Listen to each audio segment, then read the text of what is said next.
تبون سنضحي بك، تأكد بالله نضحي بك. أمامك فرصة لإنقاذ نفسك وإنقاذ محيطك الفاسد. أمامك فرصة يا تبون لإنقاذ نفسك وإنقاذ محيطك الفاسد، لأن كل شهر تضيعوا راك تضيع في ورقة من الشجرة، كل شهر تضيعوا راك تضيع في أوراق الشجرة التي تغطي الغابة. لأنه هذا الخيار اللي راهو عندك الآن يا تبون وهو إصلاح وتطهير الوضع، في شهر فيفري ومارس لما يوصل ترامب يصبح هذا الخيار صعب المنال. يصبح هذا الخيار صعب المنال، وستضطر الجزائريين الشرفاء الأحرار لاختيار إنقاذ الدولة. وإنقاذ الدولة في هذه الحالة يتطلب التضحية بالسلطة، وسيتم التضحية بك لأنك لست أغلى من بوتفليقة.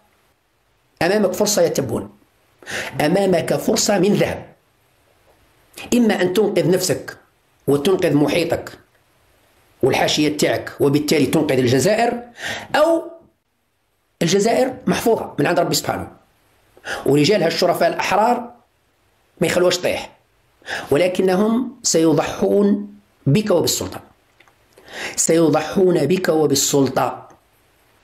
ونصيحة أخ أو نصيحة ابن راني نقول لك سارع، الوقت ما يكفيش يتبون، الوقت لا يكفي، سارع لقيادة إصلاحات عميقة، سارع لقيادة إصلاحات عميقة قبل ما تفرض عليك، لأنها إذا فرضت عليك معناتها نهايتك.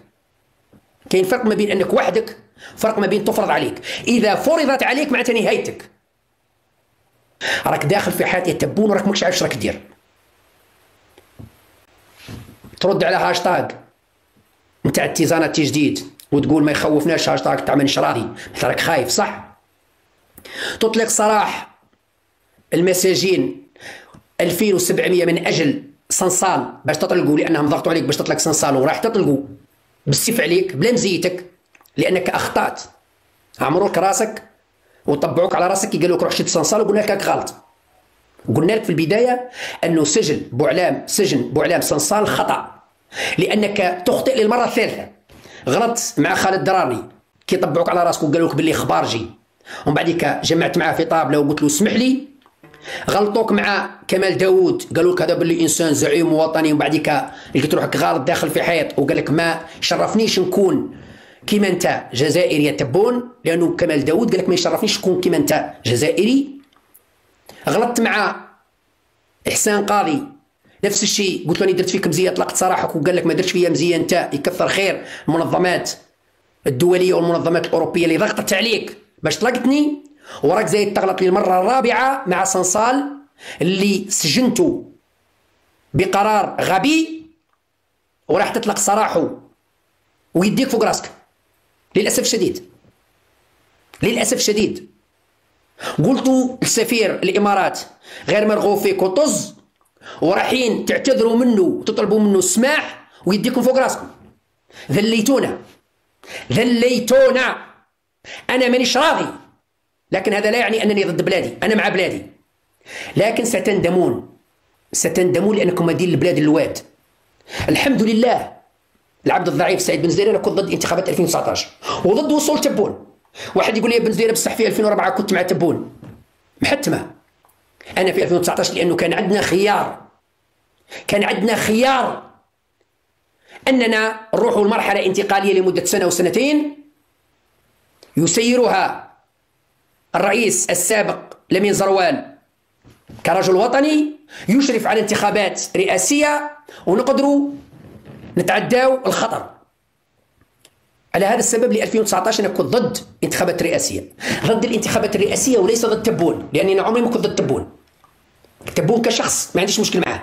انا ضد الانتخابات الرئاسيه 2019، لكن 2024 لم يكن امامنا خيار، كان لازم تكون فيه انتخابات، يا اما نمشي مع تبون يا اما نمشي مع حساني يا اما نمشي مع امشيش. لقيت روحي بدي نمشي مع تبون لاستقرار الوضع واستمرار الوضع السيء. استمرار الوضع السيء لأننا لو لم نساند الوضع السيء كنا سندخل في الوضع الأسوأ، لأنه ما عندناش الأحسن للأسف الشديد، عندنا يا إما السيء يا إما الأسوأ. السيء والأسوأ. عندما تخيرني ما بين السيء والأسوأ طبعا راح نمشي مع السيء اللي هو أقل، لأنه كاين السيء وكاين الأسوأ.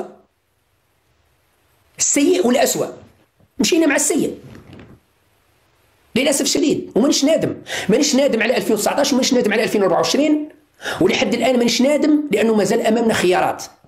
الخيارات اللي أمامنا يا سي تبون وهي إصلاح ما يمكن إصلاحه، تطهير ما يمكن تطهيره، إصلاح ما يمكن إصلاحه، تطهير ما يمكن تطهيره،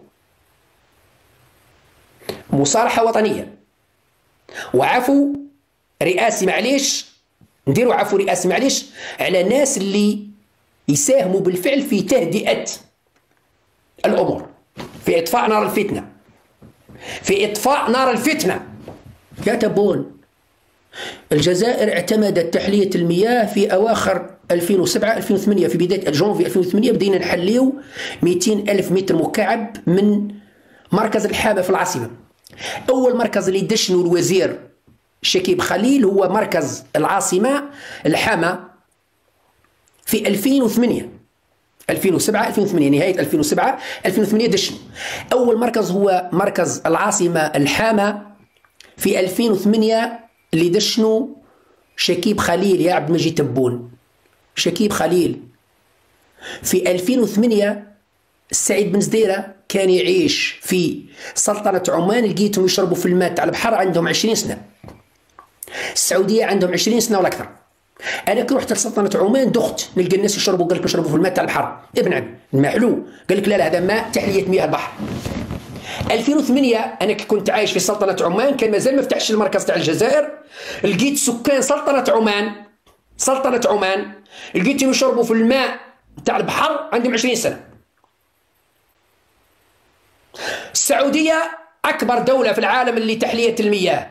فرنسا يحليوا الماء. أمريكا تحلي الماء. قائمة الدول هاي وين عندي قائمة الدول اللي تحلي الماء وراي، خلوني نشوف عازرين هذه الدول اللي عندها تحلية المياه، خلوني نشوف الدول اللي عندها تحلية المياه، نعطيك القائمة سي تبون لكن ما عجبكش نعطيها لك. السعودية، الإمارات العربية المتحدة، قطر، الكويت، البحرين، سلطنة عمان، ليبيا، مصر، الكيان الصهيوني، الأردن، الهند، الصين، اليابان، إسبانيا، إيطاليا، اليونان، الولايات المتحدة، تشيلي، أستراليا، جنوب إفريقيا. يا ويلي يا تبون يا تبون قائمة سلسلة تاع دول اللي تحلي الماء. تجي تقول باللي الجزائر هي أول دولة تحلي الماء، خاف ربي يا ودي، هاك تضحك علينا الناس، هاك تضحك علينا الناس. على الأقل ما تهدرش، ماكش قادر تهدر، ماكش عارف واش تهدر ما تهدرش، اسكت.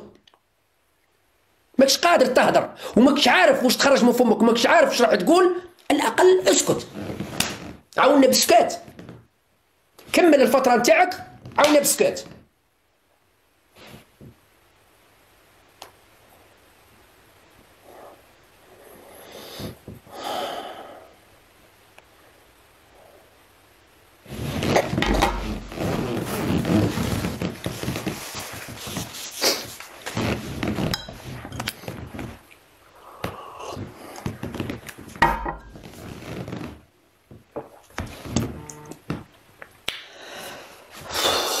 الجزائر أول دولة في العالم تحلي الماء، ما كاش منها تبون، غلطوك كذبوا عليك.